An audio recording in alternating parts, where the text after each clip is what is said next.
Welcome to Kandid Konversations with Dr. Kelly, where we dive deep into the conversations that matter most to your mind, body, and soul.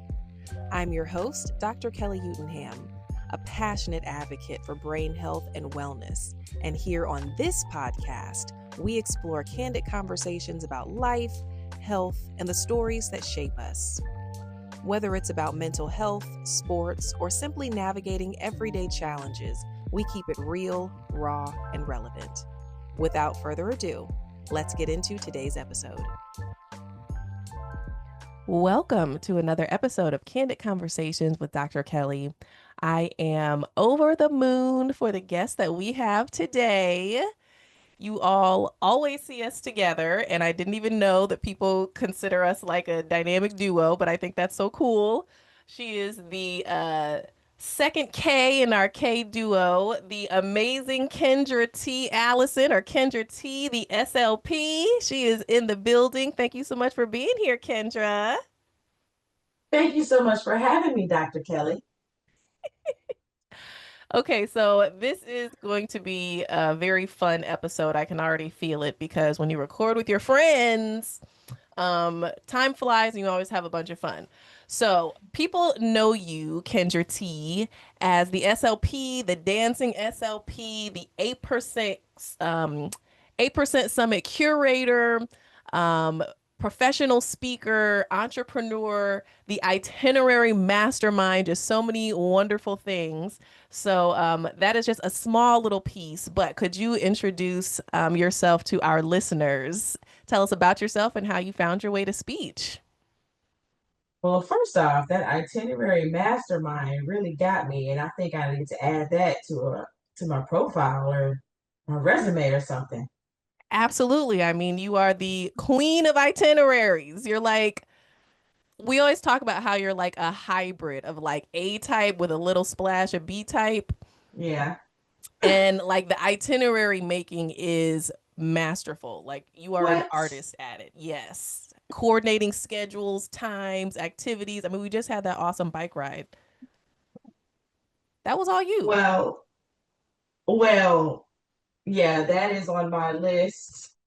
She holds up a sticky note of to-do list. I just wrote it down, itinerary mastermind. I don't Yes, know where put I'm that gonna on put your it, but wall.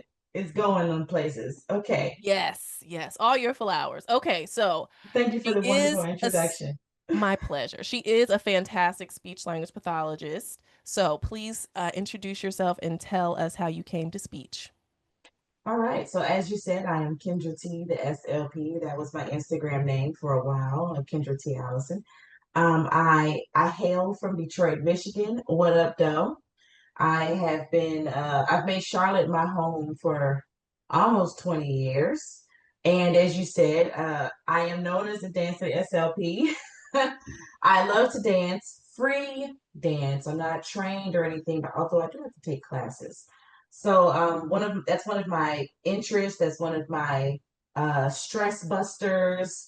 One of my calming strategies is dancing and moving around, and one of my socialization options because you also are a dancing queen. I'm moving my shoulders now, y'all. Uh-huh. So how I found my way to speech. So I'm from Detroit. I went to Western Michigan University.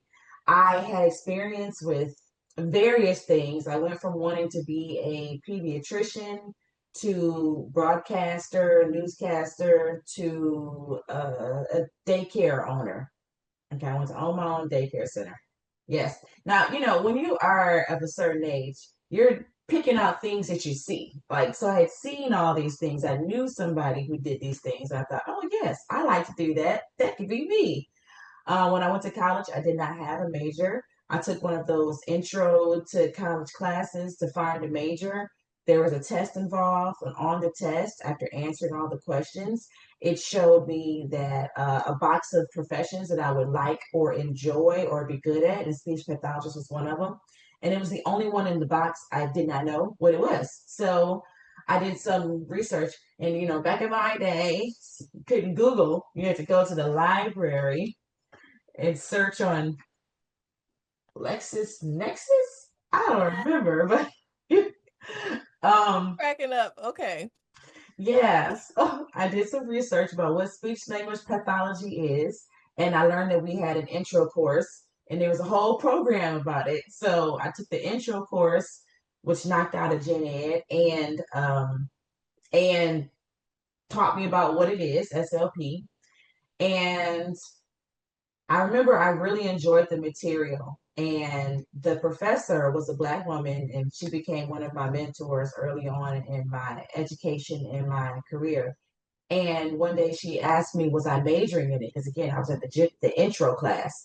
And I said, I'm not sure. I'm thinking about it. I mean, seems to be okay. I like the material. I like what I've learned so far. And she said, well, you should consider it because there are not that many of us in this field. And I was like, okay. I didn't really know what that meant because I was at a predominantly white institution, Western Michigan University. So I was used to, being one of a few in the world, after coming from Detroit Public Schools, where I was the majority. Okay. What up, So though? anyway, I took her advice and I decided to major in speech pathology. And then for a brief moment, I contemplated switching over to audiology because we had a really good audiology professor for the class we had to take. And so I think everybody was rethinking it. But I decided to stick with speech pathology. And we're so glad that you did. I mean, Kendra T, audiology. I mean, I guess you could have made that work, but Yeah, it kind of goes, but no. yeah, I Yeah. like the Kendra T, the SLP Mhm. better. Now, you said all of that great information, and I need to run it on back because I Yes. want to pay homage to the woman that made you and Dr. let Hyder. people know Yes. Kendra's mom is a Oh, legit dancer as well. Sorry, yes, I got to talk about your mom. I just met Kendra T's mom, and she is the most beautiful yet adorable woman. And that is where Kendra gets her dancing from. All you need is a beat, and these two are shrugging the shoulders and starting a routine. So yes, she does love to dance. I love to dance, but she gets it honest from her mom. I guess I get it from my dad as well. But your mom, yeah. she's like still dipping it and doing it as one of our favorite pop icons, the great Wendy Williams says. Uh-huh. Uh-huh. Well, Yes. you are just really pouring in today, okay? I I mean, I wrote love that your down. I'm gonna mom. tell her she would love to hear that. Yes, I love your mom. Thank you. Please, send her my best when you go home. Yes, I will. She's very fond of you. Oh, good. Hmm. I love her. And that's also where Kendra gets her cheeks, her high cheekbones, the cute smile, all from her mom. All right, are you she's covering her face. Okay, we'll move on. All right. So, as I said a little earlier, I recently just found out that people look at us like a duo, a speech duo, which I think Hmm. is fun, but we're really just friends, and I guess from the outside looking in, we are always together. we are always doing Yeah, stuff. we've done a lot of professional collaborations with a surround of personal engagement Very true. So I think it would be and fun friendship. to tell the story about how we got connected. Now, Okay. you remember when we connected through an Embasla virtual conference during COVID, right? Yes, that's how we first met. Yes. Yep. You're not going to elaborate on that? Oh, okay. Yeah, I mean, you just said it. Yeah, it was a virtual conference that in Basel was having, and we both were panel speakers. And I remember when they had us introduce ourselves, you said you were in Charlotte, so I had written your name down, On a notepad sticky note. nearby. Uh-huh. And I was like, oh, she's in Charlotte too, like me. So I think after that, I don't know if I think we were also sharing our socials on there too. So I don't know if I found you on Instagram or if I emailed you. I can't remember. But then we set up a consultation call because we both had shared interest in what the other one was doing. And we started that call. We scheduled that call. And what were those Yes. interests, Dr. Kelly? I think it was definitely accent modification Mm-hmm. because I had just gotten my certification. She always teases me that I'm certified and everything. I just got Yep. my certification in accent modification or completed that course. And I was getting ready to have my first accent modification client. And someone that I spoke to said, "Oh, like you should speak to Kendra. She has experience with accent modification as well." And so when we talked, you were like, "Yeah, like I've got experience." And you just helped me with like the things that you have done in the past and how I could get started. And that conversation ended up being 12 hours straight. Yeah. Yeah. It was a Zoom call. It was a Zoom. Yes. And the business part was maybe about an hour. And then the rest was personal. Yes. Yeah, we got to know each other, and our other SLP interests as well as our personal interests, the things like to watch on TV. And I was taking down Christmas decorations or something, Yes. or They were putting them up. definitely still up. I remember that you were sitting in your kitchen because I thought it was fascinating. And we just really like ran through everything in those 12 hours. We're both from the Midwest. I hail from Hmm. Cleveland, Ohio. She hails from Detroit, Michigan, as she said. And we are, Cleveland rocks. yes, it does. Hold the comments, especially sports fans. Oh, what? But It's 1999. That's all the Cleveland stuff I know. well, we also have a love for the crown. We love royal news and all things having to do with the royal family. We love Wendy Williams. And the We love history. Hmm. dancing. Hmm. Yeah, history, SLP interests. And so we just ended up really developing this friendship and it's just been going from there. We've done so many things professionally, collaboratively, and even Hmm. things that we've like forgotten about because I really did forget about Clubhouse until Oh someone yeah. brought it Yep. up. Yep. We had a weekly clubhouse room, and we chose topics and made an agenda. And then we went through the agenda discussing the topics. And That's people right. joined and they would ask questions. We would take questions, and for a couple of months, it was in the height of the clubhouse craze. Yes. And to my knowledge, I think they still have some Clubhouse Yeah. activities. Yeah, I think it's evolved into a bunch of shenanigans though. Oh, well, I have not gone back on Clubhouse since we made our exit. Yeah. Yes. Okay, so I think that's a pretty good history of us and how we came to Hmm. be. We Yes. still hang out in person regularly, and if we're going to a conference or something, she is always my roommate if she's Hmm. going. Yeah. But we're gonna And get fun into fact, I call you Dr. Kelly, and so therefore everyone that I've introduced to you or you too call you Dr. Kelly because when I met you, you were Dr. Kelly already, and I make it a habit of calling women who have gotten that esteemed honor designation by their title, Dr. Kelly. That's why yes, I can't get a doctorate because I would be unstoppable. I would be a mess, and I which would is why just I encourage her to get her doctorate, and she no. hits me with the Kendra I would not be shrug. humble. It's like, eh, eh. Yeah, nah. That's her sound for like, I would like not be humble at all. I I could, mean, but no. You yeah, never know. You never know. I'm just gonna no. leave it open for you and for my mental peace. I always encourage, um, especially we need more black SLPs. We also need more black doctor SLPs, Hmm. more minority doctor title holders, degree holders, all the things. Okay.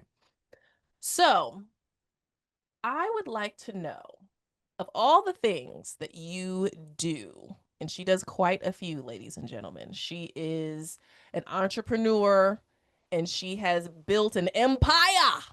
Could you tell us about speechology? Okay, thank you. It's always so funny when you say that I do a lot because I don't know, I don't do nearly as much as you do. We're not in comparison. You still do a lot.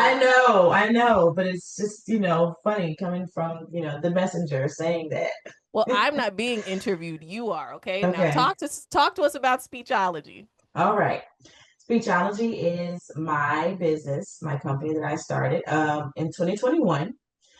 I had worked for a company that I enjoyed, but it was time to start my own thing, especially once I got some tools and some options for what I could do with it.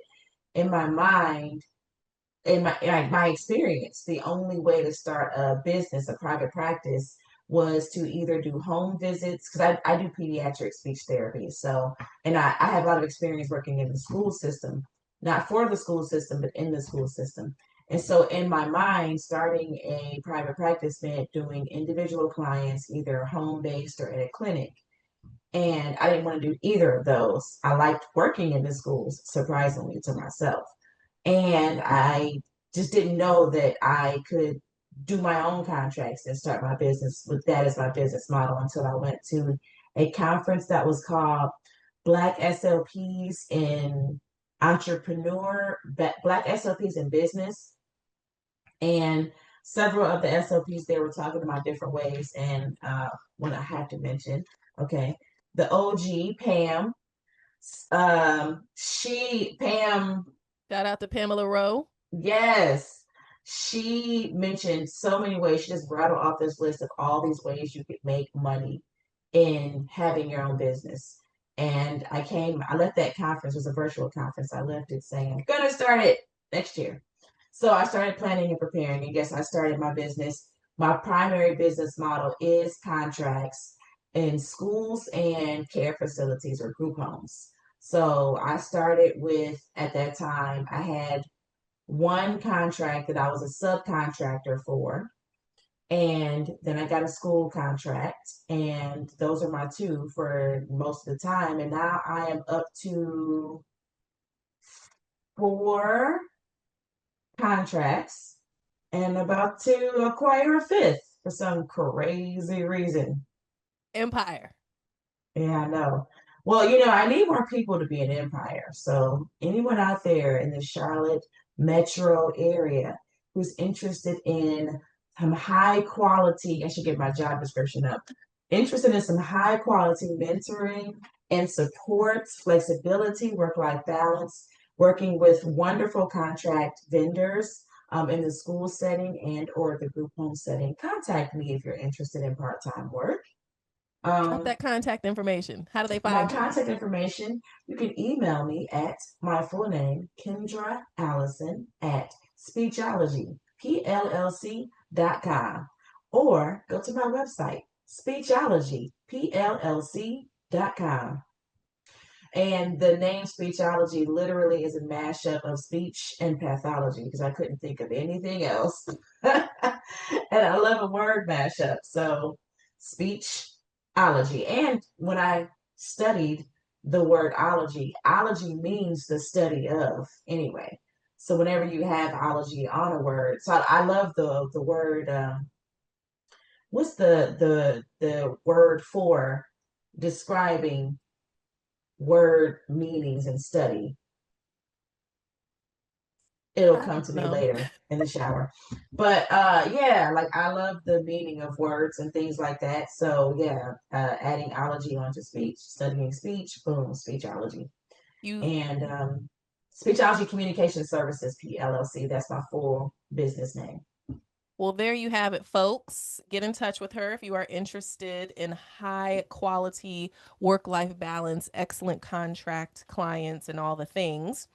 Now, was speechology all you, or was it your better halves? Well, I can't even say better Well, half because you're pretty awesome. But was it?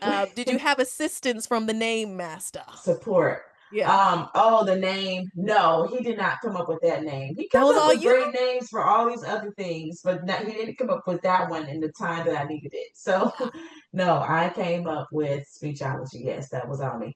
But mainly because I couldn't think of anything else. Like I said, and I like a word mashup. So, But I yeah. think that's so dope. Like when you told it to me, I was so excited. I'm like, that's such a good idea. Because you love a word mashup, you love alliteration, you love play That's on so true. words. Hmm. Yes, you That's do a true. really good job of that. Good. So I wanted listeners to hear, another layer of what it is that you do with your empire building skills and tools. But Hmm. I say all that to say, how do you manage it all? The podcast, we're talking about brain health, overall mental wellness, and you are a shining beacon of light who seems to always pop up with a smile, a dance, positive energy. And how do you do it when you're doing all this other stuff? Well, the good thing about slowly building is that you have time to incorporate things, like to set up a system and get processes in place as you add new things. So that's one way. When I started the business in 2021, I had done research and, having a business, a private practice style business of therapeutic services. I got all the things in place that I needed or that I thought I needed at the time as I started these two contracts. I set up a system of how I was going to intake the work for the contracts, do the work, scheduling my work days and all of that. So that when I got a new one, I incorporated that into the system that I had set up and reconfigured the system. And I said that to say that having a system and a process in place and adding a little bit more, a little bit more, a little bit more is a great way to manage and to balance it all. And then also understanding that you got to retool that system, when you need whenever you need to. So And we that's can, go oh, go ahead. ahead. No, you go ahead. Well, I was gonna say, so that's kind of how I manage it all and scheduling, keeping my logistics. Since I'm an itinerary mastermind, it makes it a little bit easier to manage everything. I have multiple calendars, multiple emails. If it doesn't go on my calendar, I don't know about it and I probably won't do it. So I really follow that in a task list. So yes, that's how I do it in Okay. summary. The organization of it all. I love that. And she is like, okay, let's go and pick out flowers. Okay, send me a Google invite for that. Send me a calendar invite. She really does live and die by the calendar. I am the same way. I say the same thing. Like if it's not on my calendar, it's not going to happen. So Yeah. you gotta have your systems in place. Now, I want to talk about how those systems are helpful to you when the unexpected happens because you were balancing all of this and COVID, building the empire, going out to Albemarle, which is at least an hour from where we are. It's a small country town in North Carolina. I actually had my first sniff job out there when I graduated. Either way, this is about you.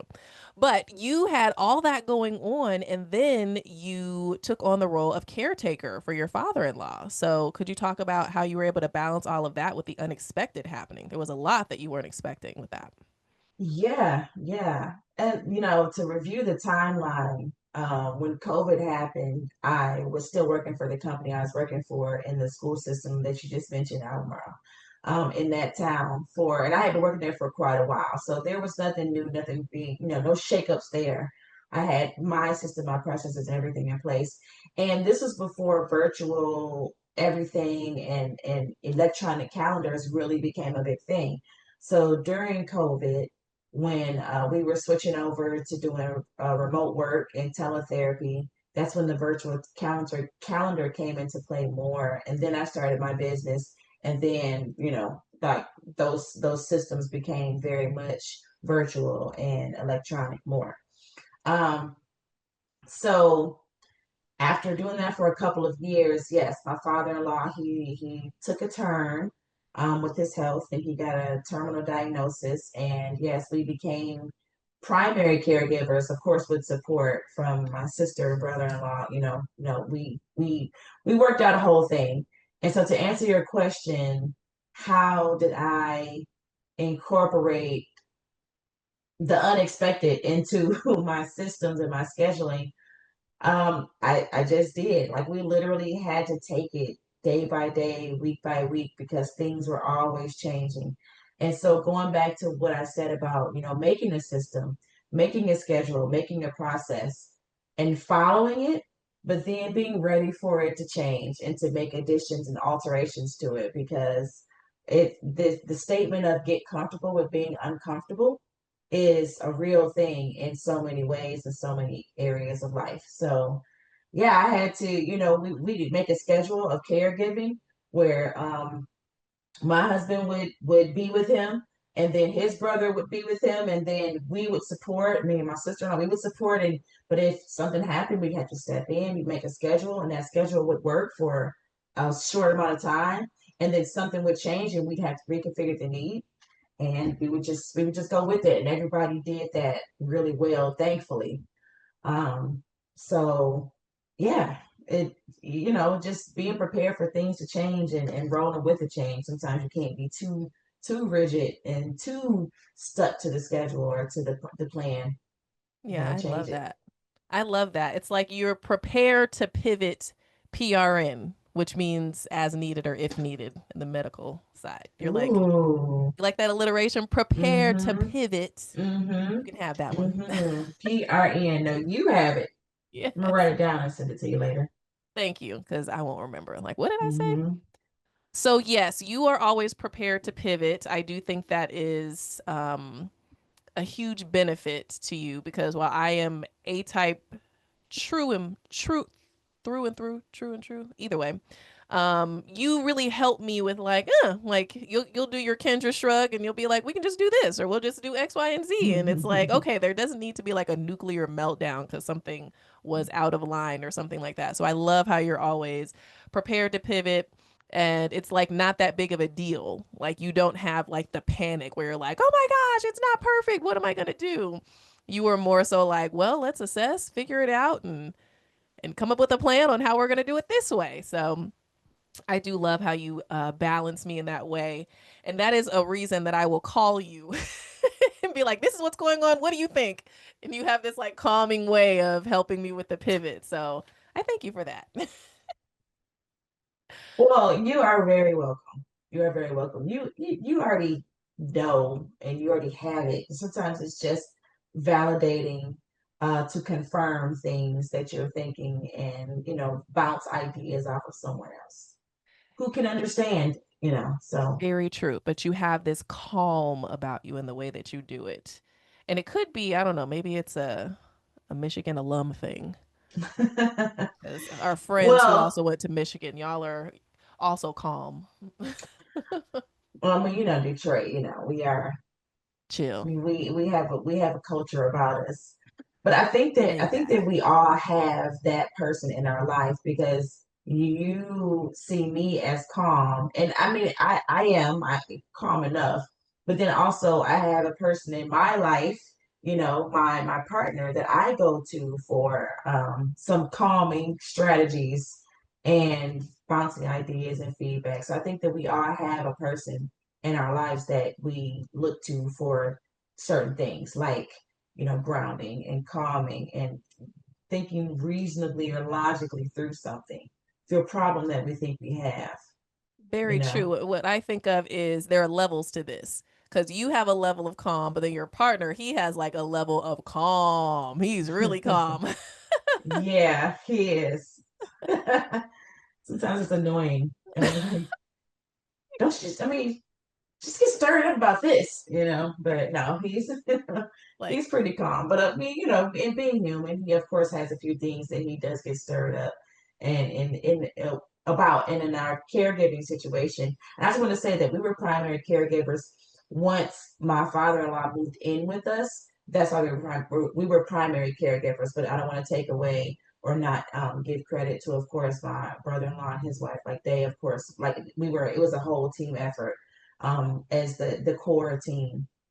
But yeah, my partner, he was definitely very calm in working through all of that. And I think that we both learned that we have strengths in that area.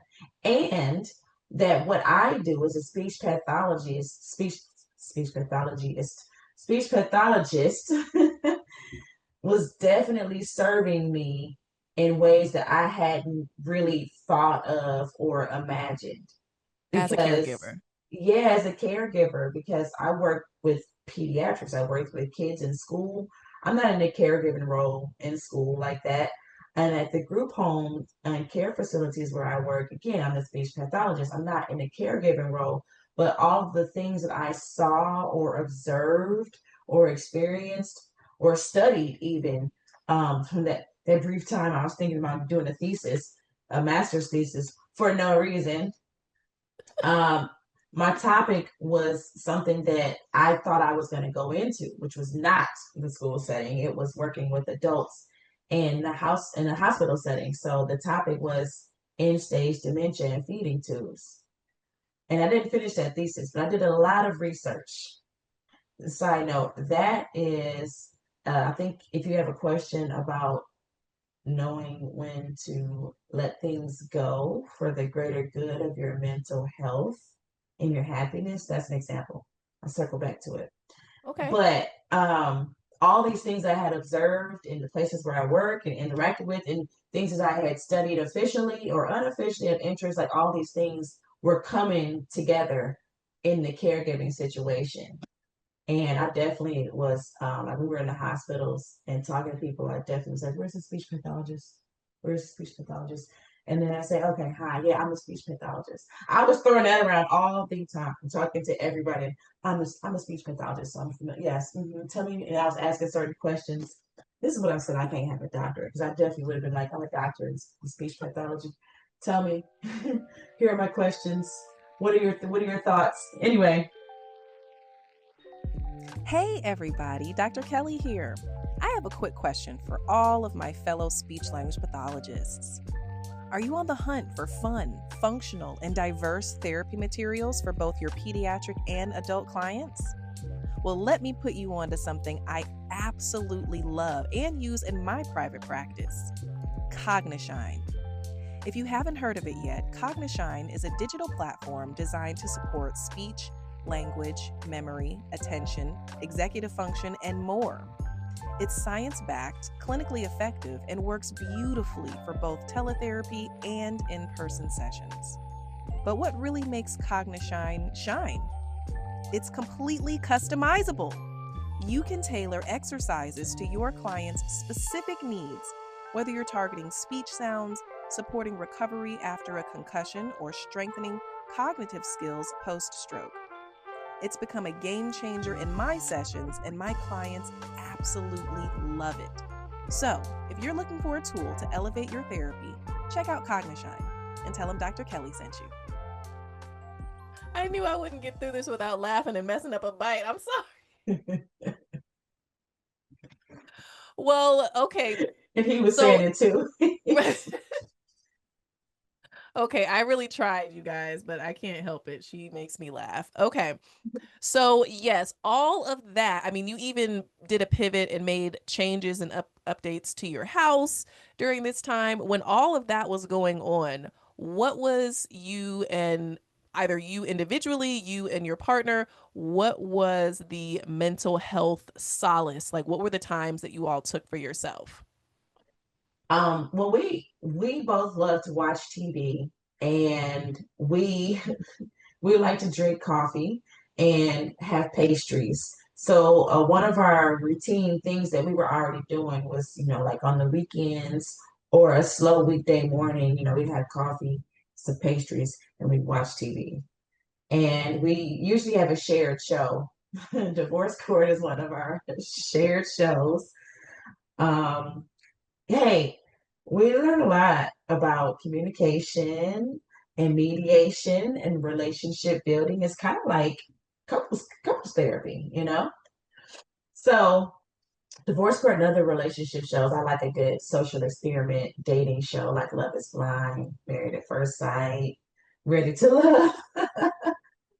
They're just so interesting, and they're good topic starters, discussion starters. So that was one of our things. Also, riding bikes and getting out in nature is another one of our things. So when we could, like, we definitely did that, and I was really intentional about making our caregiver plan, especially when he moved in with us, making our caregiving plan so that our teammates, brother-in-law, sister-in-law, like, when they had him, we definitely went out of the house and did something because we couldn't leave him alone, the father-in-law. So, I was really intentional about when he's with them and, they pick him up and they take him, we definitely have to go and do something. And even if it's just something like dinner with our friends, because when you're in the caregiving role, it can be really easy to be kind of isolated and get locked into the things that you have to do, so that when you get a break, you rest. And so when you're thinking, okay, I need to rest and chill, then you're having less time with your friends, which, with the friends, the support system can definitely be the energizer and the reinvigorator for a caregiver or someone in that role. So those are some of the 1,000%. ways. Mm-hmm. 1,000%. And you have a really good friend circle.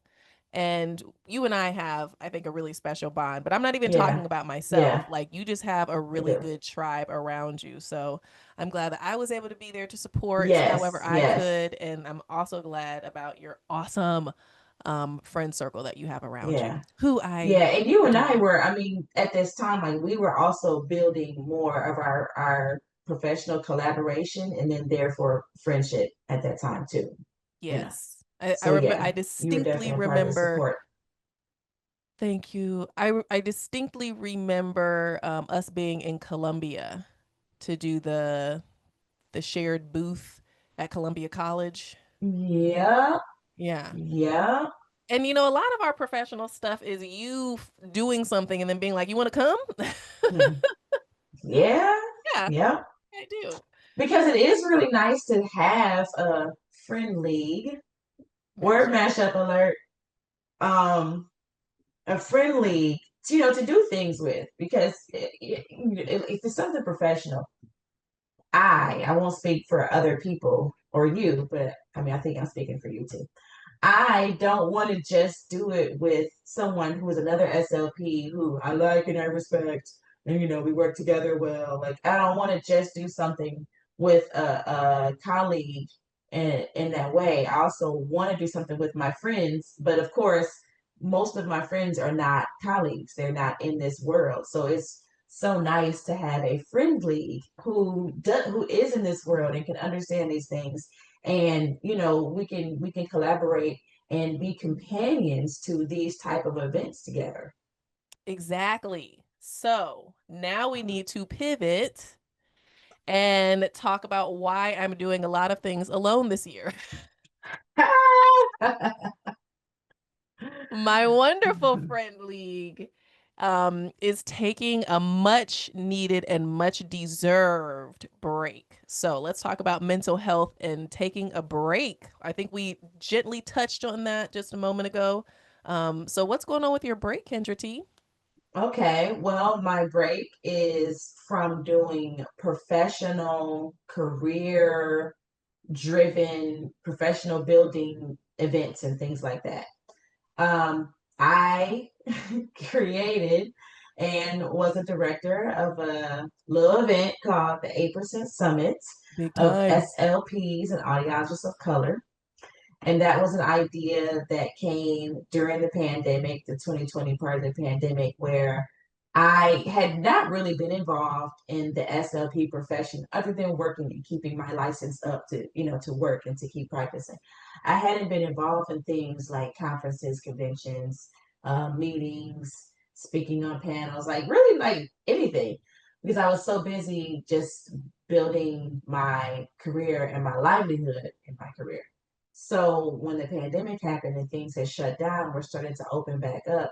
I had developed an appreciation for those type of events, the social and the connection of meeting with colleagues. And I thought back to when I was in grad school and I was the only Black student in my cohort, my grad school cohort, and you know how isolating that felt, and how I would have loved to have had a community of other students who looked like me, and you know, we either had shared experiences or different experiences. Um, and so I wanted to create something that I wish I had. I created the 8% Summit, and I had a collaborator the first year, and it was the point of it was for connection, for collaboration, and for care.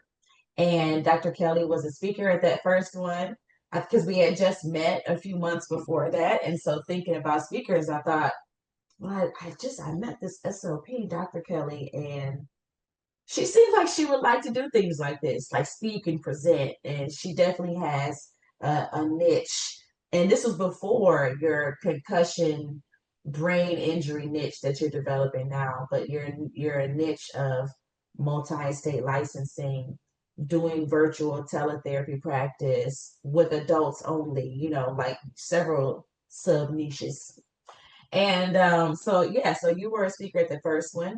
And then the mission was to connect a small community of Black, Brown, Indigenous, and people of color, SLPs or audiologists, for collaboration and connection and contribution. That's the ultimate mission of the 8% Summit. So we had three annual ones in August here in Charlotte. And they were great. And at that last one, I felt like we've reached the end here. I thought I would only do 5. People were saying, "Oh, you know, you're gonna do this, make it into a business," and I thought maybe I will, but I knew that I would only do a limited amount because what I do as a speech pathologist, it definitely informs everything else in life. For example, I'm conditioned to have students for a couple of years and then they go. They either go on to the next level or I dismiss them. I am not conditioned to do long-term things forever. Like that makes me nervous. I like a short-term project, mission accomplished. And so that's what I knew that the 8% Summit would be. So after last year, leading up to last year's in 2024, I thought, this is a lot of work. I'm doing a lot of work. And even though I am delegating some things, I have a wonderful support. Dr. Kelly, by the second 8% Summit, she stepped into the role so graciously, into the role of program coordinator. So really helped with that for the second and the third 8% Summit. So, and I had assistant, so I had all these things, but still, I was still doing so much work, and I had gotten more contracts in my business. So I was feeling like my summer is not so light. It's not a break. I'm working, working, working. And afterwards, I told Dr. Kelly, I said, yeah, I think this third one will be the last one. I think that was the last one. I don't think I'm going to do it again next year. And she said, well, I think you're just tired. Take a break and get some rest and then revisit and see how you feel. So, okay, I did. I took a break. I got some rest after doing some wrap up things. And at the start of this 2025 year in January, where I would usually start planning, I had no desire to. So, yep, that's it. And when I started asking, you had the look on your face like, it ain't gonna happen. But I support that. Like mental health, Yeah, obviously brain health, all the things. Like I support whatever it is that you want to do. And if it was right. to cap it at 3 and do something different, and I said like 8% is yours. So if you Yeah, wanted to do something with it down the line, you could. But right. I support I do anybody own the who's trademark. there you go. See, it's literally hers. Mhm. But I support anybody who wants to take time for themselves and that mental reprieve, that Kendra retreat, whatever it is that you need. So, 8% summits will not be taking place this year. You heard it here, ladies and gentlemen. Probably first, actually, because I haven't even I keep meaning to send a newsletter and say that to to the community and post. I haven't posted on Instagram about it. So yes, you're hearing it here first, officially. There will be no 8% They are. summit You heard it already. in 2025. Yes, I heard it. Yeah.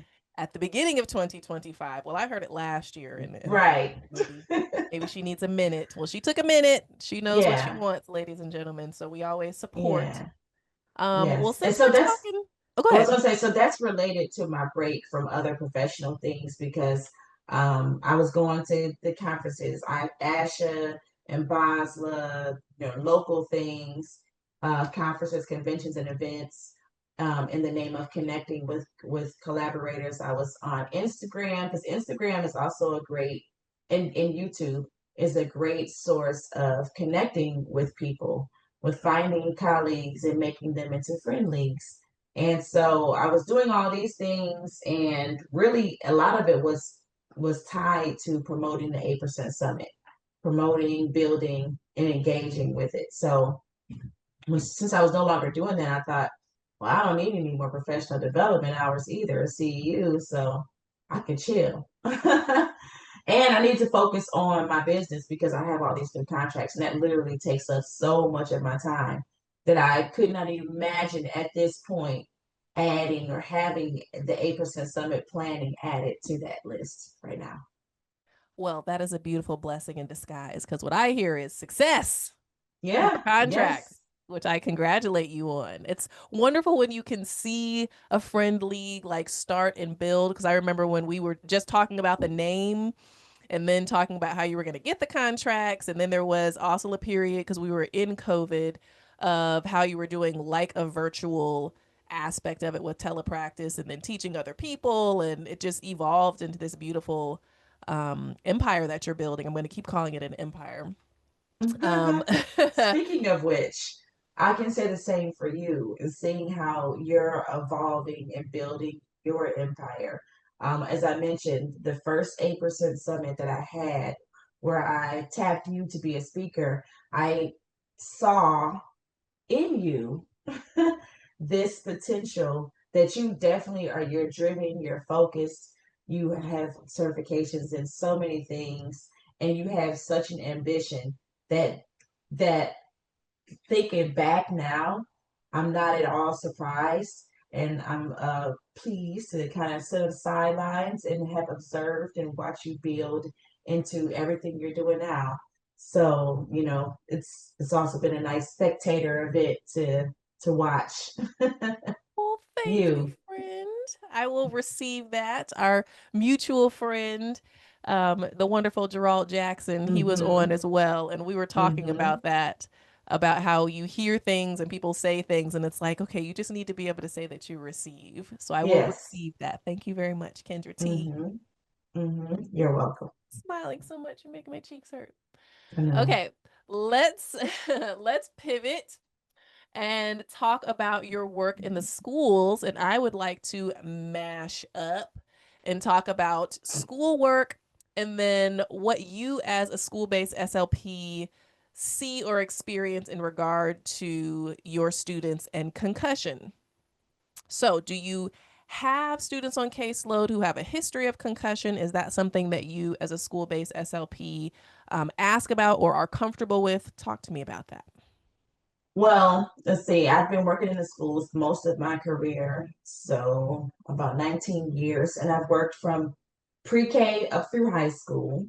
And there, I can't remember, there may have been a student who had a known concussion or a TBI in high school a while ago, but I don't have experience with that very often that I know of because I think that with concussion and head injuries, if it's not a big thing that happened, then most people don't know that it's happened.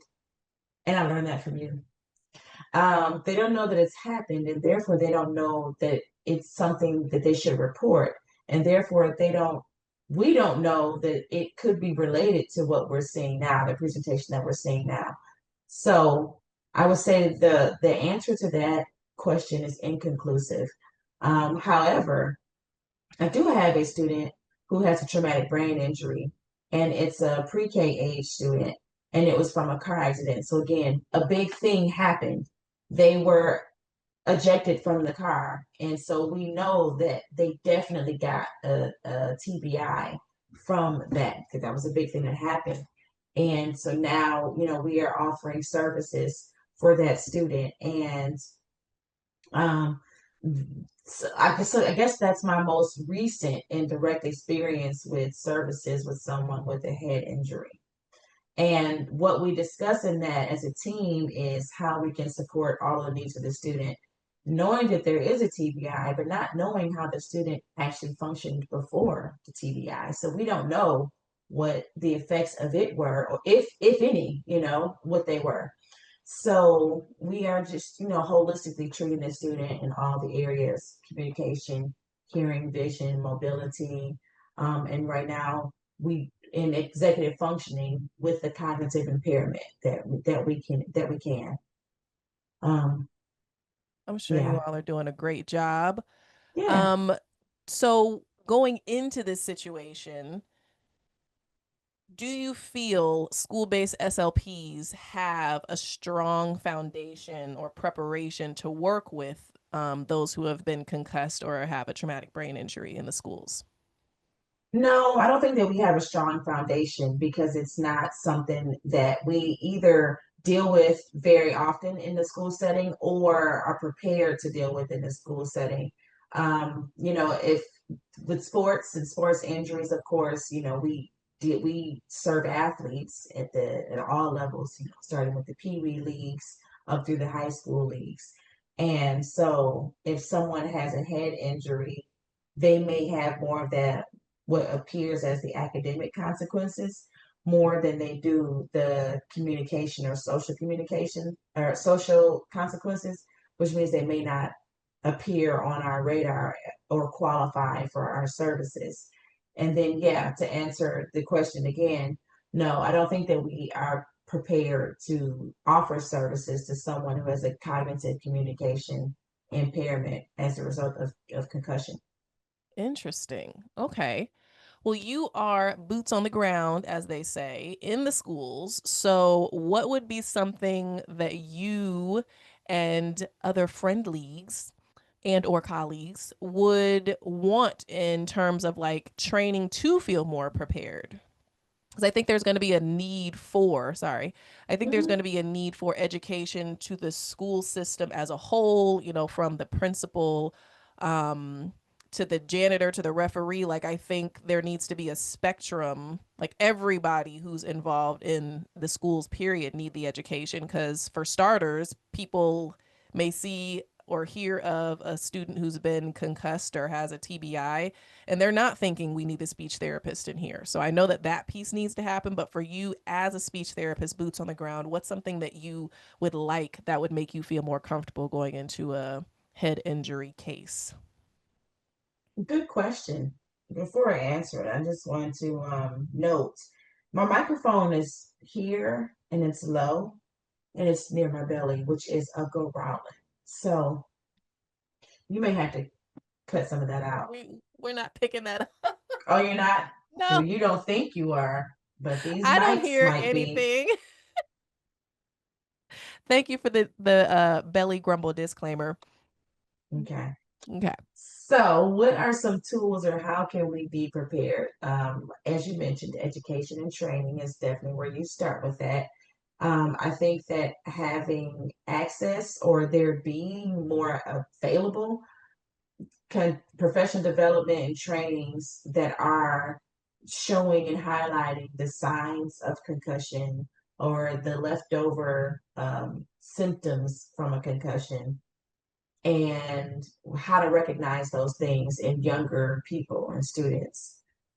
Things like that, educating us on that, educating us on how we can collaborate as a team. And I think that's another piece too, is speech pathologists as well as the school nurse, because they don't have doctors in the school, but they do have nurses in this, in every school.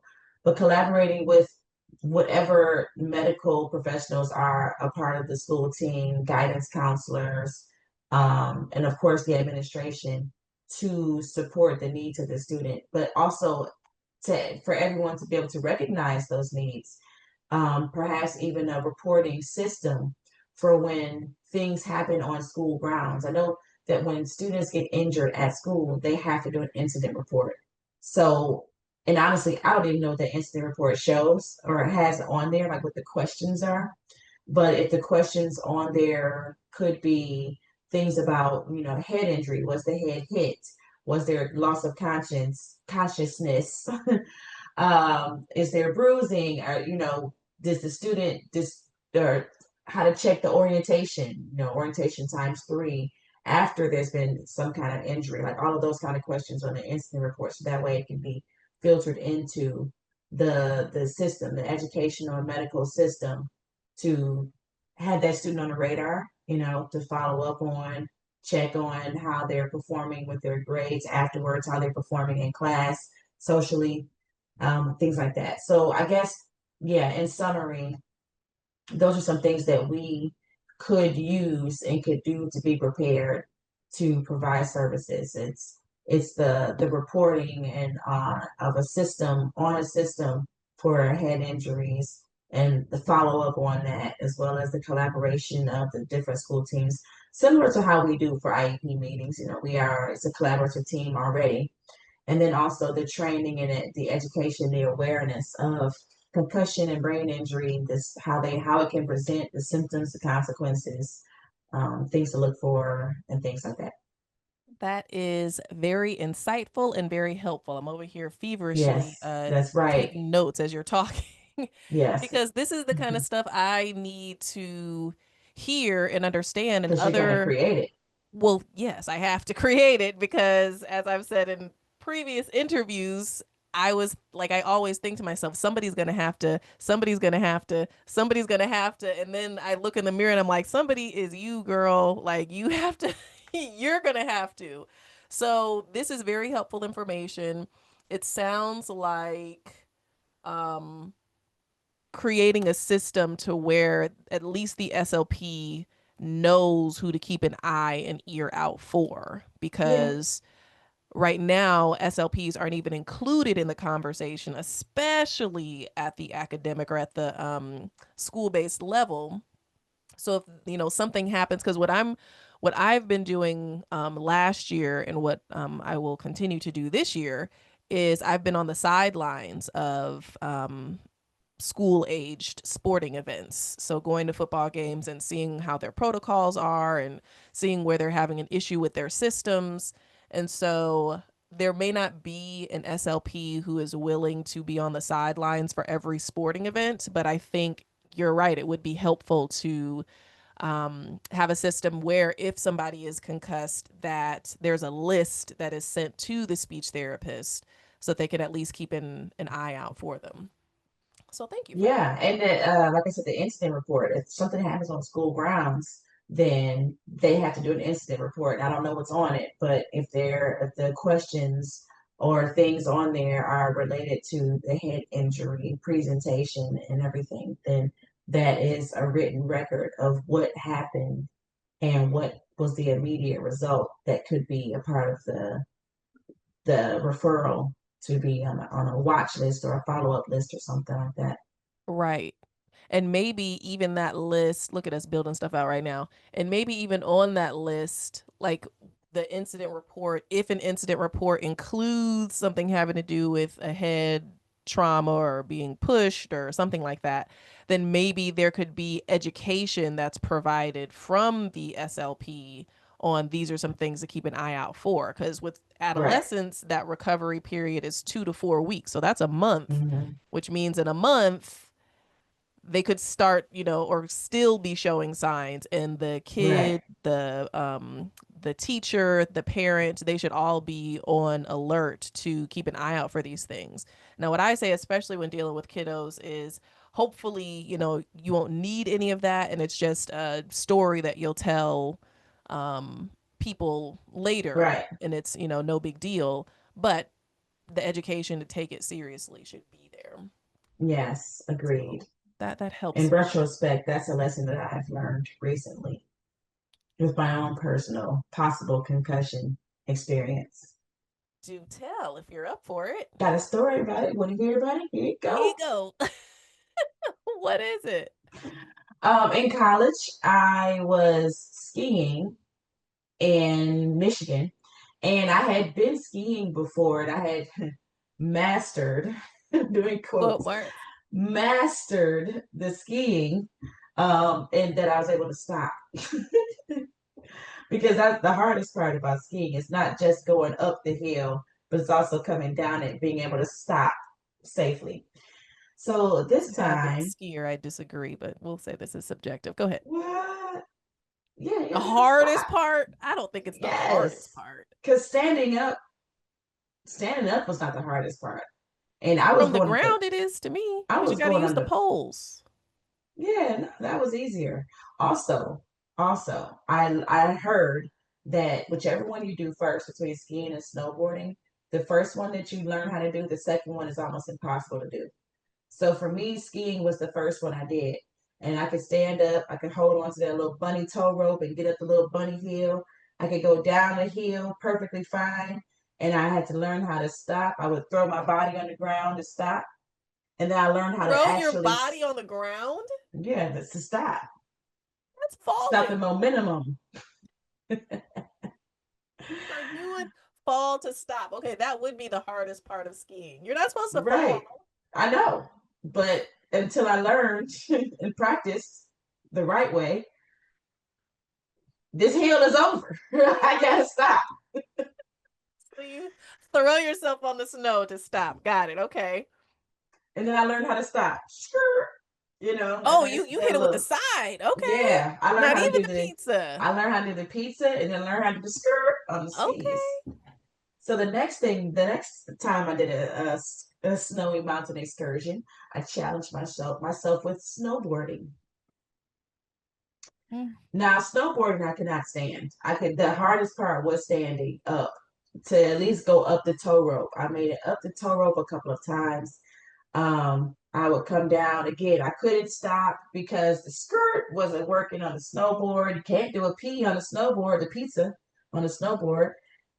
Um, so the easiest thing to do was throw myself on the ground, just slow it in, try to hold on to the snow, like the part of the heel to like stop. And one time I was falling, I was twisted, and it was and I was trying to get myself on the ground in, my safe way that I had discovered.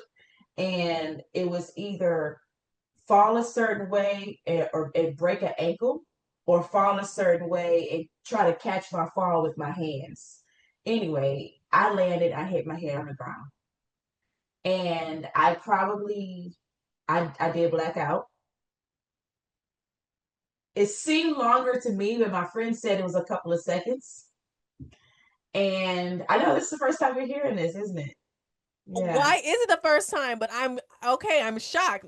Listeners, my Thinking mouth is back, wide open. Oh my gosh. Jaw back. dropped. Keep going. Yeah, so yeah, I blacked out for a few seconds. They told me, and then when I woke up or came to, I feel like I came to, like what people describe as coming to and awakening. I had a headache. So I stopped skiing or snowboarding. We went to the lodge. I drank water and other things because I was, I'm like Chocolate? stressed. Yes, I drank hot chocolate. That was probably spiked. Yeah, So super not recommended, but go ahead. no, yes. I mean, I was of age. I think I was just 21. So I And was of recently age to concussed. drink other things, but not educated. I mean, I was in grad school at that point, but you don't learn a whole lot about concussion protocol and whatnot. And I don't know if I recognized that I had a concussion, or I may have. I still to this day don't know for sure if I You did. had one. Yeah, yeah. Based on the science that you've educated me on. Well, loss of consciousness and, Yeah, immediate yeah. The headache. headache. Yeah. Yeah. Go to the So, lodge and get something to sip on. Yes, yeah. spike your hot chocolate. Said no medical professional ever. But go Didn't go see one of those. this gets even I was in better. Okay, what college. what happened next? I recovered. The next day I was perfectly fine. I didn't have any physical symptoms, no discomfort or anything. But I do have gaps in my memory sometimes that I to this day wonder if it's because of that that concussion, that head injury. I'm naming it now as a concussion or a head injury, and I'm wondering if some of the gaps in my memory are due to that. However, I did consult with my sister, i.e., my memory keeper, and she said it wasn't great before the end. So I don't know. Well, it's not great. It's just random. My memory is very random. Hey everyone, Dr. Kelly here, founder of Brain Talk Foundation, and I need your help. Every donation helps us raise awareness about brain health and concussions, especially in underserved communities. We're going into schools, talking to students, athletes, parents, coaches, educators, and speech language pathologists, making brain health education accessible and impactful. Brain Talk Foundation is a 501c3, so every donation is tax deductible, and every single dollar makes a difference. Support this mission. Visit braintalkfoundation.org and donate today. Together, we're saving brains and changing lives. So, okay, in the past, prior to this definite concussion, I'm gonna say, Definitely. were Okay. did You you are a doctor. have gaps in your memory? Like now you're describing them as gaps. Pre Right. snowboarding concussion, did you have gaps or feel like you had memory gaps? I don't remember. Oh gosh. Horrible, horrible history provider. Yes. Yeah. I'm describing them as gaps now, right? Because again, I'm just naming that as a concussion and I'm describing what I experience now as gaps. But I also don't know if I would have described that I would have described it as memory gaps, 20 years ago. After the concussion, but still 20 years ago. I don't know if I would have described it that way anyway. It's But there's also, it's also life in managing lots of things. Um, Perimenopause, brain fog, all these factors at play here. and we also have to consider that you could have experienced other concussions and not known it. Because we don't That's know true. if you had a concussion when you were a kiddo and Right. that That's it true. accumulated. That's true. But I'm clumsy and I've definitely hit my head or been hit in the head. I with several things. I've hit myself in the eye with a baton end because I was a majorette in high school and we were twirling and I was using my teammate's baton, which was longer than what I'm used to. And so just getting used to the aspect ratio and the visual spatial and everything of her baton being different than mine. I was twirling and went pop. So and those baton tips are they're hard. hard rubber. This Yeah, those baton is things steel. hurt. Okay, so Yeah, there's a second the concussion. baton is steel, but that was in my eye Still, socket. I that saw a little sounds. shadow for It sounds like you had about a some week. bruising. Yeah, I saw a little shadow for about a week. Oh my gosh. Okay, so we've had a couple of concussions with your history that we know And of. surprisingly, I've never broken a bone before That's or really sprained big. anything. I probably did break a toe, actually. I probably did sprain or break a toe. But those are easy to break from what I hear. Well, I have had a broken pinky toe, and that was Mm-hmm. a Mm-hmm. sibling. I was running and trying to close the door to prevent my sister from getting to me and locking the door, and I think she closed the door on my foot or something, definitely broke it. But the crappy thing about that is there's nothing to be done. No, toes break easily, and you just let them be, and Yeah. they'll heal eventually, Yeah. unless I it's wa- got chopped off or something. I was, oh my gosh, I was so irritated. I'm like, there's nothing to be done. She ravaged my toe and there's nothing to be done. I mean, she didn't eat it, did she? No, I'm just saying, like, I felt like it was mangled and, well, it wasn't Ravaged. mangled. It wasn't like hanging off. Yeah. She, yeah, she definitely broke my toe. But, Okay. that's the Yeah. only, that's the only bone breaking story that I have, thank God. Well, look at you with an upright swagger now. I do You've my best. healed. Now I spend my Hmm. time trying to prevent tech neck, Yes, I exactly. try to look at my phone at an elevated height because that tech neck is real and you can see people Hmm. with it now. I have a question for you, Dr. Kelly. Okay. Have you, do you have experience with a concussion, personal experience? Have you had one that you know of or that you are now looking back or thinking back on to name? That was a concussion. I'm going to say not that I can recall, but I'm going to be realistic because of how I'll just say daredevilish I am. Mm-hmm. So Am, I was so I was am. all right, am. I was always the kid who was like jumping off of stuff or finding a way to like build a ramp to see how we could jump something or jump off of a roof or trying a flip Hmm. or something. And I get it honest because my dad, he actually both my parents had motorcycles growing up, and my dad actually got us my sister and me go-karts, and so I remember jumping those, and I can't imagine that the way that we would jump those things and slam down, that was fantastic for our brain. Because I definitely was, I would find a mound of dirt and just jump it over and over again. And of course, it's a go kart, so there aren't like real shocks or anything, but that thing was definitely airborne.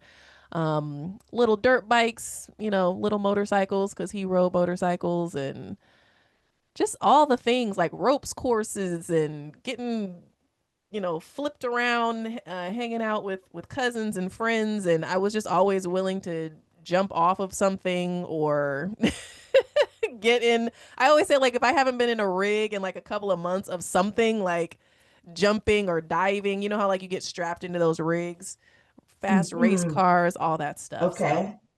I I see will it on say TV. I do not recall a time where I was like stunned or saw stars or anything like that, or definitely not Okay. a loss of consciousness. But realistically, I'm just going to say that my brain has likely taken some impacts due to the activities that I enjoy. Okay. That Yeah. sounds very much on brand. Yeah. Yeah. Not the impacts part, but all of the shenanigans. Yes. So I get it honest. It's not like I just woke up and decided to try daredevil things. They were presented to me and I loved them. But maybe I did ask for them. I may have seen it and been like, I want to try that. And my parents were like, okay, which Yeah. See, I don't think I'm a daredevil in that way. I mean, I'm active, but I don't think I'm a daredevil and like to try uh astronomical feats. yeah. I'm active and I'm clumsy, so Well, I do my best not to be clumsy. Those I try things to. I do. Okay. I try and I do my best to be successful at it. But I suppose you too could say you too with that. Hmm. Yes. I have another question. Yes. This is a random one. It's not about your skill set and our topic matter at all. Lay it on Um, me. what is your power color? Red. Ooh, why? It's my favorite color, and I think that it emits power. Also, red is my favorite color because it was my grandmother's favorite color, and she had it Oh, in her house. She had like a red room, and not like tacky, like the classy red. It was red red rum, everything. red rum, red room. Not red rum, red Oh, red rum. room. Oh, okay. Yes. And so I've just always loved it. People think that it's because I'm a Delta, but I loved red Yeah. from me being a very small child.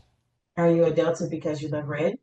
I'm a Delta because my mother would have killed me if I did anything. Ooh, No, I am a legacy, and my okay. mother, she is a Delta, and she always told me, "You can pledge what you want, but I'll pay for Delta." So I was no fool, and I Hmm. went where I was going to be safe. But I Where the love my shmoney sorority, reside. right where the money resides. But yes, so red is a huge part of my life, but it was pre-Delta. I've always loved the color red, and I very much Okay. feel my grandmother was powerful. I have done away with the word strong when it comes to women, especially Black women, women of color. I Hmm. feel that that gives kind of like a pass to just like, oh, you're so strong. And it's like you see women of color, like carrying the weight of the world on their shoulders in so many different ways. And you can say, like, oh, you're strong. And it's like, okay, and then what? Because Strong but still human. strong but still human, strong but still needs help, and even if someone isn't, and I'm recovering from this, even if someone has that toxic level of independence where it's like, I'll just do it myself, Mhm. you still need help, even if you don't know how to ask for it yet. So I've done away with strong and I use powerful now. So I like that you said powerful. But I look at my grandmother as very powerful. So I don't want to say she was strong, which she was, but I think that powerful is better to hear and for the culture. So you don't think like, oh, well, she can handle it. Just pile it on. She's strong. She can handle it. Yeah. Like, let's change. Let's reframe how we use strong when referring to women. Yeah. Those are all my questions. Oh, okay. Thank you. You always have a question that like makes me think, and it's like the gift that keeps on giving. Last year, real quick, because I do want to do the candid questionnaire. Okay. Last year, you asked me, and I brought this up on Gerald's podcast too, because we both were like, that's a good question. You asked me, and I wonder if you remember this. You probably, okay, Keep let's see going. if you remember. Keep Okay. going. You asked me, well, you were teasing me about like, oh, you're certified in so many different things. You do all this stuff. You're so busy. And you said, what's the end game? Like, when are you going to be Oh. done? When are you going to, like, what are you hoping to achieve for you to be like, I can stop? And my answer was, and this is like something I still think of to this day. I'm like, I don't have a when I do this, then I'll be done kind of a thing. But that comes from my upbringing. And you do the thing and then you get ready for the next thing. Like whether it was an activity, okay, school is done. That did not give us permission to be like, okay, so you've got 3 months to just be still and do whatever you want. Like we were going to camps, we had activities, music lessons, like all the things. And so I just never got to a point. And then, when you're done with that, then it's time for school again and clubs and all that kind of stuff. So I just have not had the mindset of like, okay, now I can stop. I'm just always going. But your question helped me to realize that. And also that it's okay. Yeah. I Yeah. mean, an end game doesn't have to mean ultimate end game because the ultimate end game is for all of us is death. I Oh mean, my gosh. but you could be the end game. Like I said, I like to do short-term projects. So my end game for the end of doing this project or the 8% Summit, my end game was to have so many that help people to come to and connect with and offer continued education, but then also have some impact on the ASHA member profile numbers. That's what 8% comes from.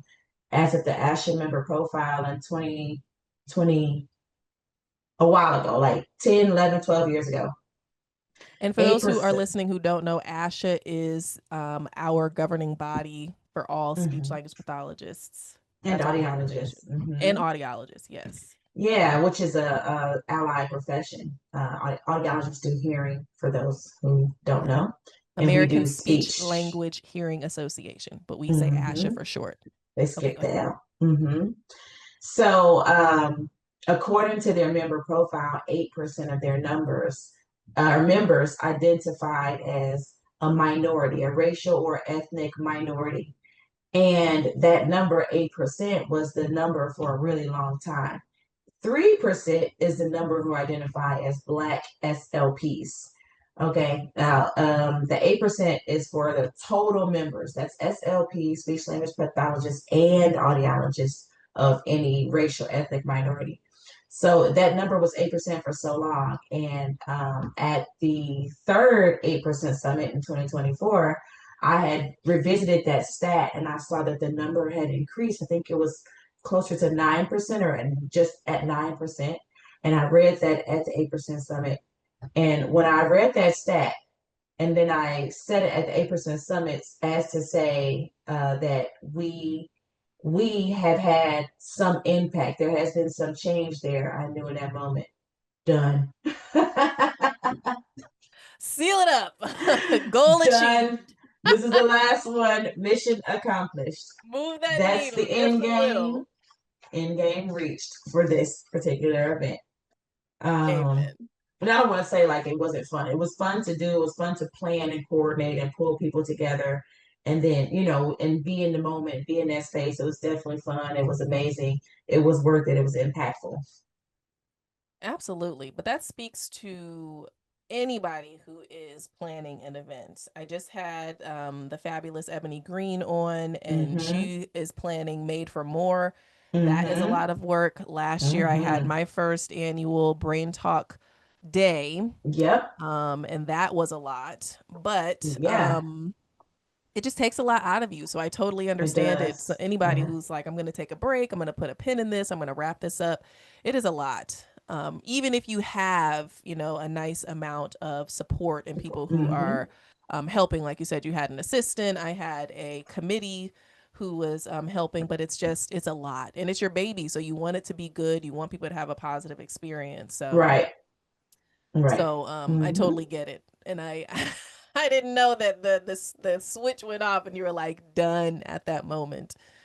But I always love and support. All right, let's get into this candid questionnaire. These are 5 questions that I like to ask my guests to help listeners get to know you just a little bit better. Oh, okay. So there's more getting to know me. Yes. Okay. Our first question is, what's one word your friends would use to describe you?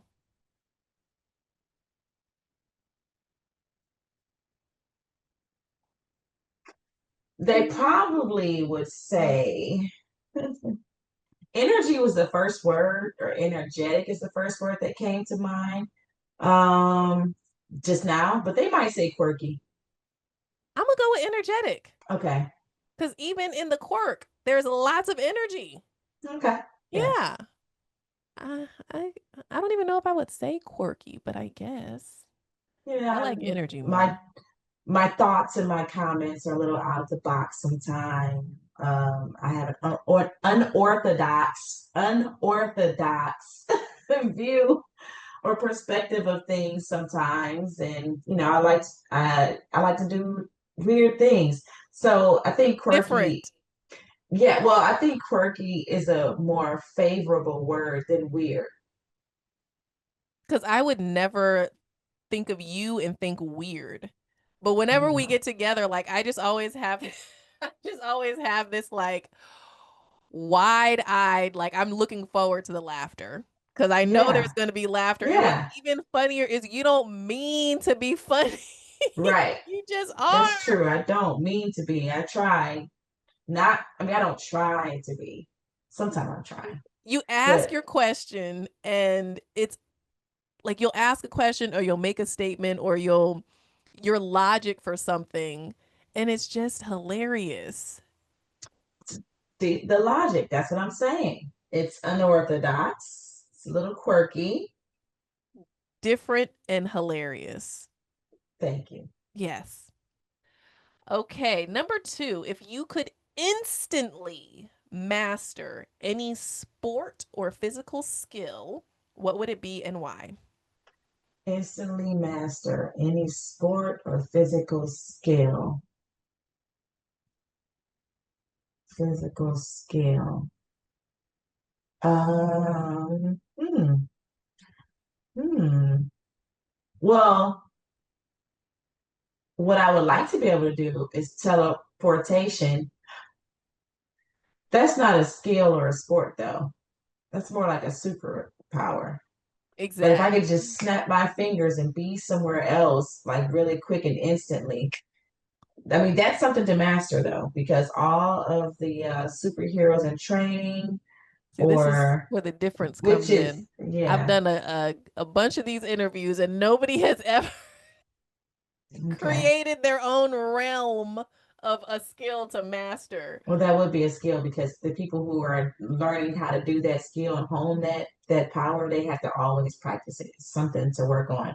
I'm Because you got to be sure. able to do the right snap at the right time to get to the place. You got to think of the place and get there to the place and time that you want to be, or the location. And you got to be able to get there without being exhausted and drained. Because I think teleportation, I don't know if that's the right word for it, but I think that that's draining. It's hard on the body. Well, why don't we go with a skill that exists today? Bowling. Okay. Bowling. You would love to instantly master bowling. Okay, why? Because I don't like to bowl, and it's because I'm not really good at it. And I took a class in school, in between graduating undergrad and being a grad student. I needed a class to keep my on-campus job. So I took something I didn't care about, and I thought maybe I'll learn how to bowl, and then I like to bowl. I took bowling. Still don't like it. Failed. I mean, it was a credit, not credit. I didn't have to pass it in order to keep the on-campus job. I just had to be a student. Wait, you literally failed bowling? Yeah, I got no credit for it. Oh my gosh. See? Look, right now on my desk, a picture of you, me, and Gerald after last year's 8% Summit popping up. And see, I get to see you every day. Mm-hmm. Okay. Which leads me to think about me laughing. Someone recently asked me, like, oh, so you and Kendra, like, y'all are really friends. Like, yes. Oh, look, here's another one of us laughing after What the kind of friends do they think music we in the were? park. Right? Okay. Remember when we went to the park and listened to movie themed music? Yes, the Pops, Charlotte Pops, Symphony Pops. Yes, which we should see when that's coming back this year. They're Anyways, in June all the time. okay, so it's coming Yeah. up. My June is in and out this We'll year. figure it out. Okay. Next candid Next question. candid Candid, question on the candid conversation questionnaire. question. There you go. All the K's. For Kendra. See, added another one. By Dr. Kelly. Added another one. Okay, number 3. What's one activity or hobby you find most relaxing or beneficial for your brain? Dancing. Yeah. Okay. Quick, in and out. Mm-hmm. Number 4. What's the weirdest or most unexpected item in your bag or car right now? Weirdest unexpected item. My yoga mats? I suppose. Is that weird or unexpected? I don't think so. Okay. Ooh, or your e-bike. We'll count that. Okay. It's not in the car right now or in my bag. Well, I mean, but you might have something in the basket. In the basket of my bike? Yeah, just anything. Oh, I see. Okay. Yeah. Weird or unexpected. I carry a speaker in the Okay. basket of my bike. Okay, I'll take that. Speaker. Of course, Shoes. you have all the No, accoutrements. that's not weird. The e-bike accoutrements. Well, I have toys in my car. That's not Okay. weird though, given what I do. I have a puppet. So we got puppets, toys, speaker, and yoga mat. Mm-hmm. All right. Sneaker, shoes. I'll accept the compilation. I like to carry a visor in the car, actually. There you go. Visor. A visor. Why? Yeah, that's probably a little weird, unexpected, because you never know when you're going to be having to walk outside and the sun is out. So I wear visors when I'm doing my active things, and I like to have a visor in the car so I can always, put my visor on if I need to be outside for something, walking around, looking at things. It's very healthy for your skin. Most people would say get some sunglasses, but you're not most people. Yeah, well, see, with the visor, I can wear with my eyeglasses because I don't have prescription sunglasses. I have a little VI, visual impairment there, so I need corrective lenses. So with the visor, I can wear my corrective lenses. I can be in the shade and of Use sight. Tinted eyeglasses. Oh yeah, those. She has these Elton John my Elton John's glasses. They have a tint on them. Not sunglasses, but a tint. Yeah, these are eyeglasses with the yellow tint. The yellow is supposed to be correcting for the blue light on them. technology, Oh, devices. there you go. And Yeah. you look very fancy. Yeah. Yeah. My fancy It also glasses. blends in with your outfit today. It also blends in with your skin. Yeah. I think it looks It's nice. a lot of yellow, Yeah. yellow undertones. That's perfect. Okay, last question. What's your go-to guilty pleasure TV show, movie, or song? My go-to guilty pleasure TV show, music, song, Or movie. or movie. Guilty pleasure. Well, I like the dating shows. Love is Blind, like I said. I like to pop the balloon that comes on YouTube on Netflix, the Netflix version. I never watched the YouTube version. I don't know why. I'm not guilty about that.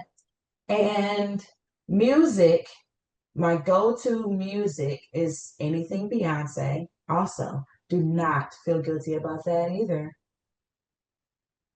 So not guilty, but these are pleasures that you enjoy Yes, these consuming are for my your pleasures. entertainment. I'll take it. Not a guilty pleasure, but we also have a really good time jamming to the classics, the oldies.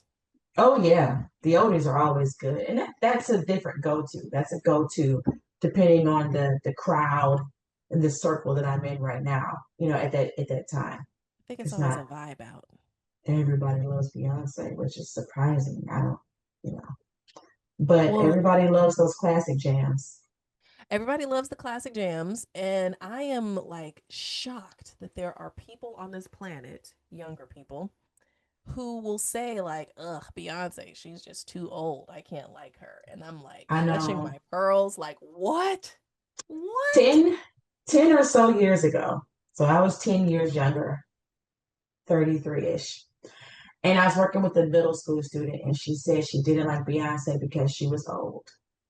And I was like, we're the same age. We're in our early 30s. We're 30. We're the same age. What you mean she's old? 30 is not Exactly. old. And it is. I'm pretty sure it was a school based individual who told me this as well. Because I think I was Yeah, asking, what is your favorite artist? And I asked about Beyonce and the disgust. Like, ugh, she's too old. yeah, Like, dang, yeah. too old for you to be a fan? She said she preferred Rihanna. Rihanna's only a couple years younger.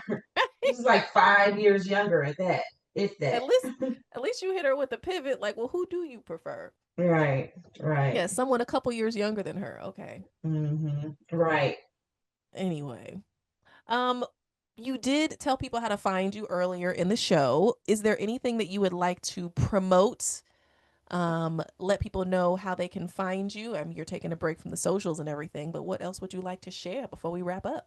Well, I'm on the socials. I post occasionally, and I post a dancing video because I take a dance class, and I'm just always doing that anyway. So you can find me on my main social media page, my main Instagram at Kendra T Allison .slp. And my business one is Speechology Services. And I don't really post there that much. The main one I do post. And so you can find me there. Or like I said, the website, www.speechologypllc.com, or email me at my name, Kendra Allison, at speechologypllc.com.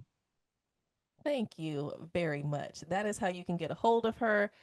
For those of you who are on the 8% Summit page, please use the other pages that she mentioned if you would like a response.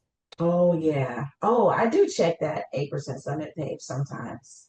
Sometimes. So your best bet are Yeah. the other forms that she mentioned. Yes. The only thing I had to promote is my job offering for a part-time speech pathologist or a part-time assistant. Assistants must be licensed. That's a whole other thing, though. I have a soapbox to stand on about that, but I won't right now because we're out of time.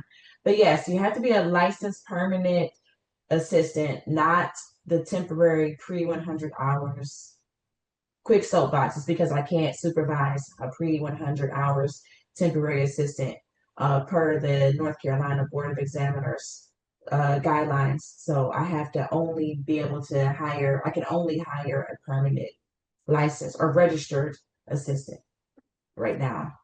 I just need one. And then I can open me up to so many more opportunities. I can license, I can supervise more other assistants, but I have to get the one permanent, fully registered one first.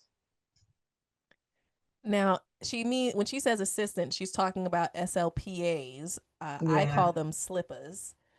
Yeah. And North Carolina does not want you to call them that. They want you to call them assistants. oh, they do? Don't. Yeah, they do. When I Oh, spoke to one of the board members, I said an SLP assistant or an SLPA. She's like, assistant. We call them assistants. I'm like, oh, oh, so you want us to be vague with it? You don't want us to specify an SLP assistant? right. No, she said assistant. And their languaging on their website says SLPs assistants. Oh, so SLPs comma assistants, not SLP assistants. Like it's wow. very, yeah, All right. Well, you're teaching me something new. Okay, so assistants, they are so rare. I mean, they the whole are. reason for this soapbox here, they are so rare. I always say like they're very much like a unicorn. Like you hear about them, but you never see them. So Yeah, if you are a permanent assistant registered for assistant. speech language pathologists, I'm just gonna throw that last piece I on know, there. right? Then please reach out to Kendra T, the SLP. Um, for potential job opportunity. Yes, looking to Yeah, hire next school year. Thank you so much for letting me use your platform for my HR needs. absolutely. What's mine is yours, Kendra T. All right. Awesome. I need to borrow your car. Well, I actually would let you do that. You've driven my car whenever we do like a road trip or something. No, I haven't. You You drive. haven't? No, Oh, I haven't because driven you it. don't like to drive. Oh, yeah. Yeah, I've taken on the permanent position of being the driver whenever we It's not take a permanent. It trip. is I'm definitely just saying, flexible. It is but I'm flexible. but I I'm offered to okay with drive the it. last time. I did offer. I know, but you don't enjoy it. Yeah, but that's, it's a part of life. I drive if I Listen can't to get how dropped you said off. I drive, but If I like if can't I get don't dropped off. mind it and It's I'm because really I, cool with it. yeah, exactly. So that's why our road trips work. Our Yes. duoisms, Duality. delete that part. Yeah, no, I wasn't trying to say duality, but that's where it was going, and that's not the word Oh, that's for this set. a This duo. yeah, it doesn't Oh, apply here. But yeah, that's why it works because I mean I drive when I drive for work, I drive far for work and I drive around all around. And so I do not want to drive in my personal life at all. I try to get dropped off places. maybe, maybe that's why it works so well because Yeah, I rarely drive. I right, work from home. right, And then when I do get a chance to drive, I really don't mind. right, exactly. See, two thumbs up, two thumbs up. Yep. Well, Kendra T, we could and probably will talk forever, which I'm fine with. I absolutely love. We have to always force ourselves to get off of the phone or the FaceTime or whatever. Frequent Mm-hmm. meetups, which we need to schedule our next one. I think we were talking Mm-hmm. about a bike ride that's coming up. But Mm-hmm. anyways, thank you so much for being a featured guest on Kandid Konversations with Dr. Kelly. I absolutely adore, respect, and love you. So thank you so much for taking the time to come on today. Thank you, Dr. Kelly. Ditto. Thank you for having me. It's been great to be a part of. And like I said, watch and support everything that you're doing. You've educated and enlightened me in so many ways, just by osmosis. So I appreciate that. I appreciate you, and you're an inspiration. When I do get back on track or feel like doing more, it's because of your inspiration. Oh, well, thank you so much. I think we need a mic drop. That's a wrap. Thank you so much. Ball drop. And we will talk soon. Okay, bye. Bye. Thank you so much for tuning in to this episode of Kandid Conversations with Dr. Kelly. I appreciate you being part of this journey and these powerful conversations around brain health and beyond. If you're loving the podcast and want even more bonus episodes, exclusive Q&As, stories from my professional and personal life, behind the scenes moments, and yes, those bloopers you all love, then I invite you to join my Patreon family, where we always keep it candid. Your membership gives you access to all that bonus content and helps keep this podcast going strong. Plus, every contribution helps support our mission to raise awareness, educate, and empower others about the silent struggles so many face. So head on over to patreon.com/Dr. Kelly to join today. I'd love to have you. Until next time, stay curious, stay compassionate, and as always, keep it candid.